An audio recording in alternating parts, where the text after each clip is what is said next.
One thing I never could stomach about international flights. All the damn vampires. The Dope Show. The Dope Show. The Dope Show. It can be hard finding a good horror movie, especially a good vampire movie. Thankfully, now playing on Netflix, we have the brilliant Blood Red Sky to gaze upon.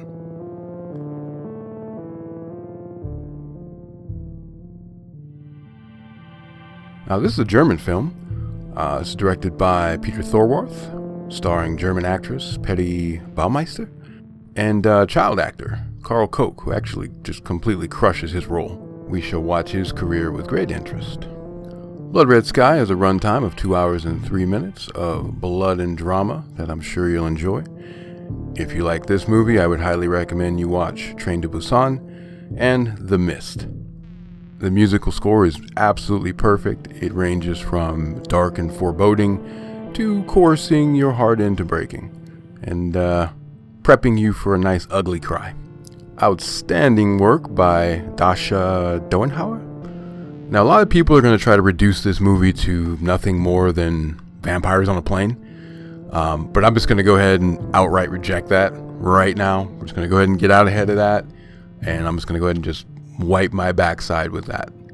This is a story of a woman who is willing to fight for her humanity and a normal life with her son. Even though she's the vampire, I'd argue that she's one of the least monstrous people on the plane. So this story centers around Nadja and Elias. They're a mother and son taking a flight to New York for a treatment that would supposedly help Nadja's affliction. Now, right away, we can see that they have adapted their whole lifestyle to function in the regular world. Elias has obviously had to learn to do many adult things to help his ailing mother. So for me, it stirred me a bit to see this young boy having to check in luggage, just because his mother can't come out in the sun. So I simultaneously felt bad for him while also being proud of him, as did Farid. He's a character we get introduced to early on. He's a polite man that befriends Elias early on in the airport. Nadja's story is just beyond heartbreaking. The more the movie unfolds, just the more I felt for her and Elias.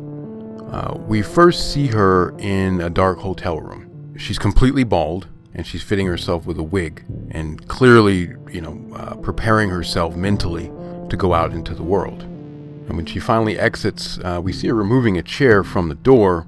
Now that part I kind of still don't get. I don't know if was she trying to keep Elias out of her room? Did they stay in separate places?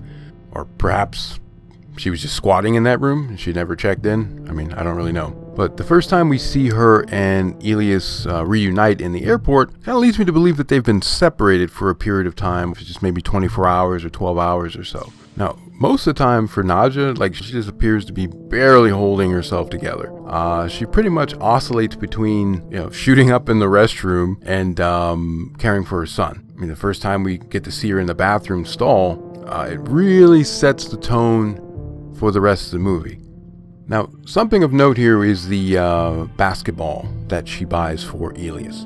Now, first off, everyone knows about airport prices. They want you to sign over your second child and your cousin just to get a bottle of water. But, more to the point, I wonder if this basketball is supposed to represent the world or her hopes and dreams for Elias.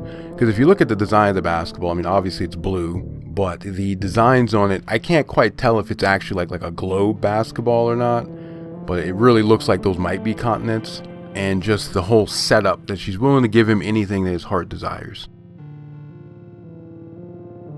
Now, once the plane is in the air, some very clever terrorists get the drama started by taking control of the plane. This movie doesn't waste any time. Now, this terrorist group is actually very well done. It's not just like some usual cliche group. The lead is played by Dominic Purcell. He's very professional, calm. He's probably like a former military officer. but he is completely willing to kill when he deems it necessary. Now, kind of in the middle of the spectrum is Carl. Now, he's the one that he seems to be like grappling still with his morality, even though he's a terrorist, which was very interesting and a really nice touch. Then at the other end of the spectrum, we have like a completely functional psychopath that relishes in the suffering of others and being able to wield power over them. He's also very sharp, observant, and very open-minded, which makes him a fantastic antagonist.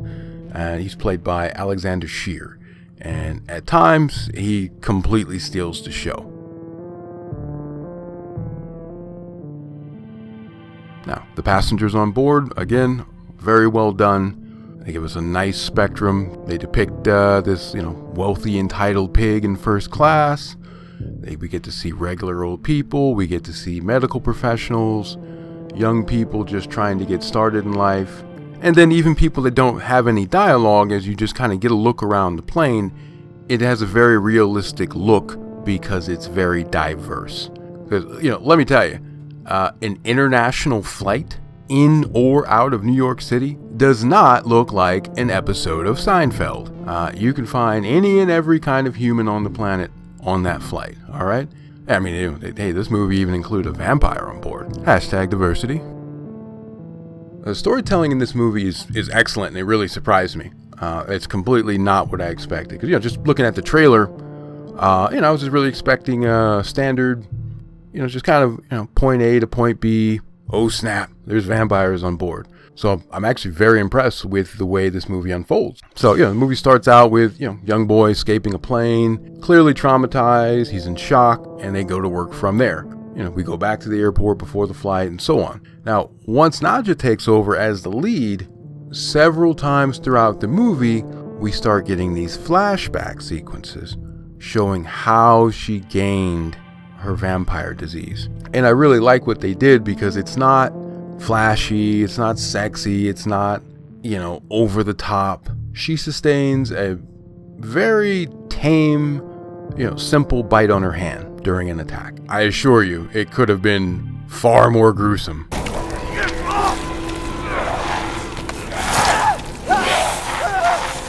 I would say one of the main things that hit me hard during one of the flashbacks is when I realized how long she's been dealing with this disease, because Elias is just a baby when she first gets infected. So that means, for years she's been struggling to raise him on her own and care for her vampirism. So there's this scene where she's trying to take care of him and he's crying and she's trying to warm up some milk, but then she kind of needs a sip of blood and it's really intense, and she kind of turns on him for a minute. And I was like, whoa, because the vampire in her would love to just make a quick easy meal out of this baby, but Nadja, she's still present. And it's her will and her motherhood and her love that keeps the vampire at bay. Possibly my favorite scene of the movie. I think they made a great choice by making the vampires feral and uncontrollable, rather than them being depicted as humanistic and suave. Otherwise, there would be no real urgency in the matter, you know what I mean? These vampires are more akin to the zombies in 28 Days Later or the Lycans in Resident Evil Village. There appears to be some augmented strength, but nothing crazy. There's no they're not ripping people's limbs off or anything like that. And I think it was a great choice to not make the vampires really powerful, because otherwise Nadja would just go through the terrorists in 3 minutes. Now, it does appear that rage, or letting one's rage flow, also seems to kind of further the vampirism and allow it to, progress in the host. So it appears that when you get bitten by one of these vampires, the disease seems to spread pretty fast.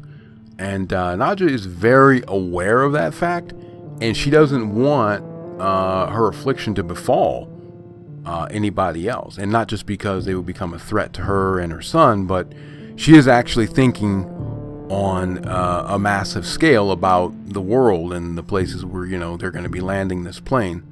So it's just, more proof that she retains her humanity throughout the movie.